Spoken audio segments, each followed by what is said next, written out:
నీకు ఎన్ని తలాంతులు ఉన్నా,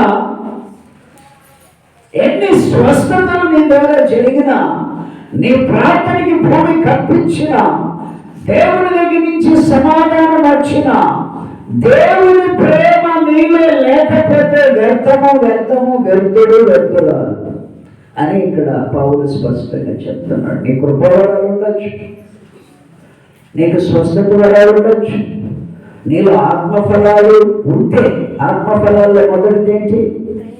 ప్రేమ ఉంటే ఫలభరితమైన జీవితం అనేది. ఆత్మఫలాల్లో ఫస్ట్ 9 ఫలాల్లో ఫస్ట్ ఏంటి? ప్రేమ. ప్రేమ గురించి ముందు రాస్తాడు అక్కడ, ప్రేమ వెనక్కి పెట్టాలి.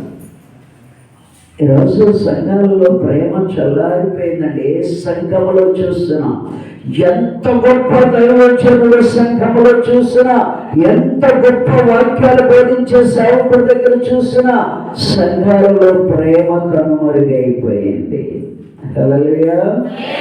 కాబట్టి ప్రేమ లేకపోతే వ్యర్థుడు వ్యర్థమైన వ్యక్తి అని తేటగా పౌలు వివరిస్తున్నాడు.